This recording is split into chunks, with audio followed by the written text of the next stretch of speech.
Ladies and gentlemen, please take your seats. The train leaves in a few minutes. All the seers off, please exit the car. You may wave to your loved ones from the platform.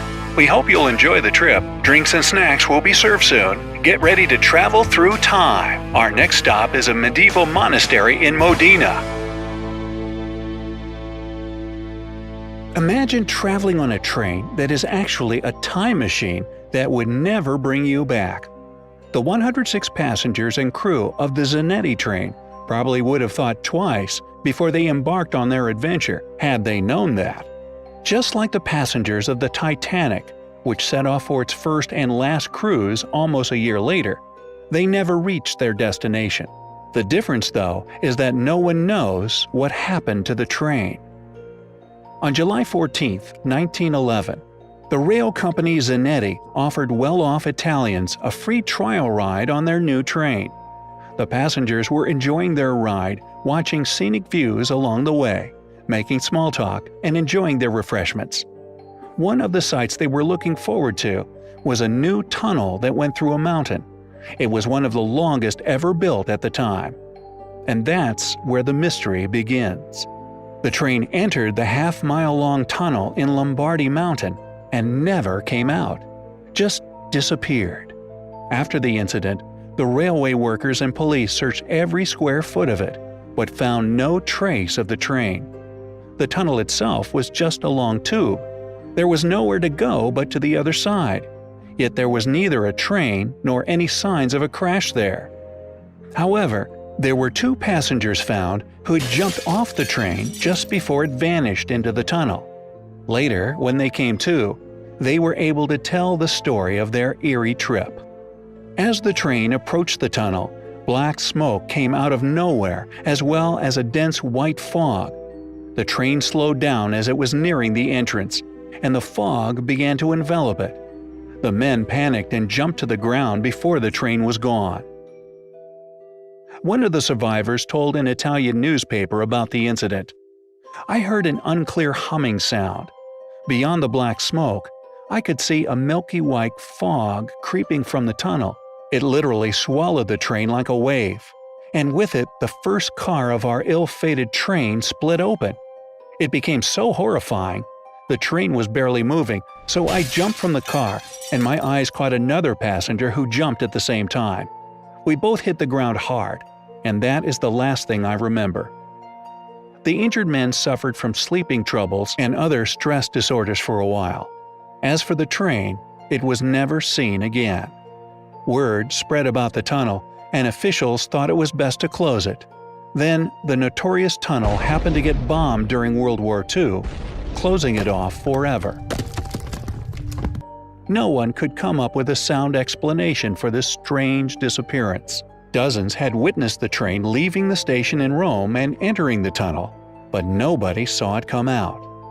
But that's not the last time we'd hear about the mysterious train. There are records of medieval monks from Modena who saw a 3-car train with people in it. How could they conceive a huge iron machine puffing clouds of black smoke? A horse was the fastest means of transport at the time. Railroads hadn't been invented yet. Well, they thought it, along with the passengers who they described were clean-shaven and dressed in black.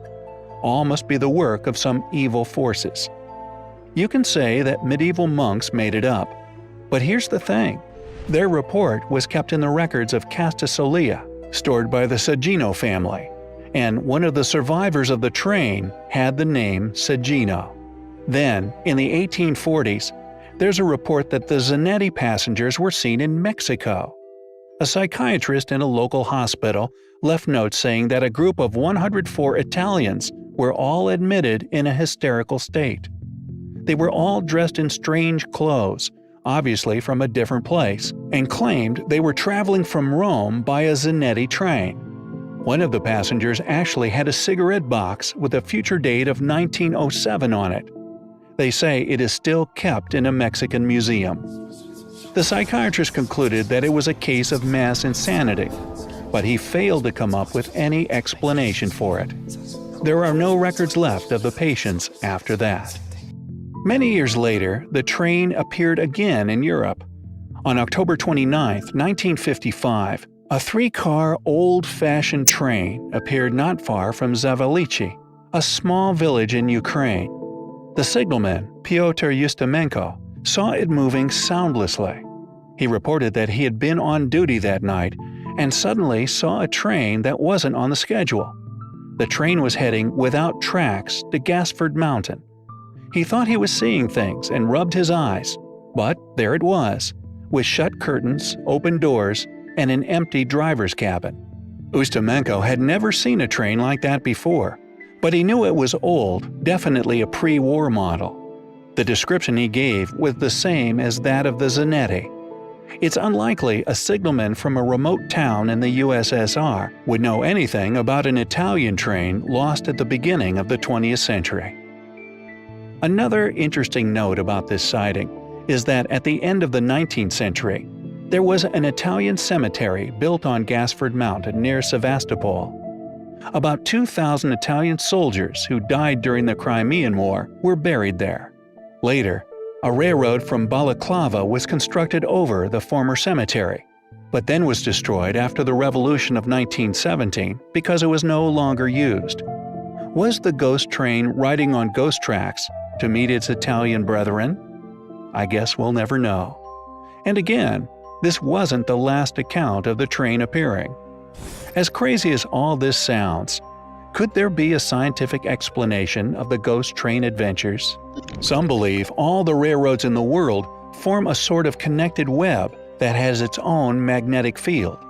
The trains serve as electric conductors between the Earth's natural magnetic field and the artificial one. The conflict between the two forces creates fractures in time with endless holes. This explanation is based on Einstein's theory of relativity and Minkowski's definition of distance. These fractures are called chronal holes. Sometime before the Zanetti train left the station, there had been an earthquake where the tracks were. It's believed the crust fracture, which appeared under Lombardy Mountain, created a time anomaly at the entrance to the tunnel. The train became the link necessary to dig through time and space, and it fell from its time vector where it belonged and could move to other times. So, in layman's terms, it was traveling through time. In case you're already getting goosebumps and swearing off trains forever, rest assured that this isn't something you have to worry about happening to you, because it's just an urban legend. It got so popular that some paranormal enthusiasts devoted years to finding proof of the Zanetti train's existence. As time went on, more names and details were added to the legend.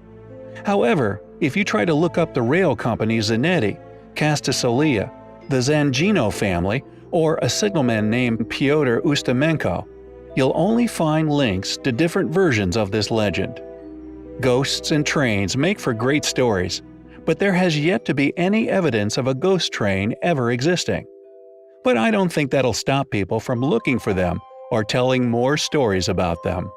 If you have the time, you can find dozens of stories about ghost trains to keep you entertained. One of the most popular stories is a play written by Arnold Ripley in 1923, The Ghost Train, that was inspired by a creepy night he spent at a remote railway station. Sounds like a pretty good read.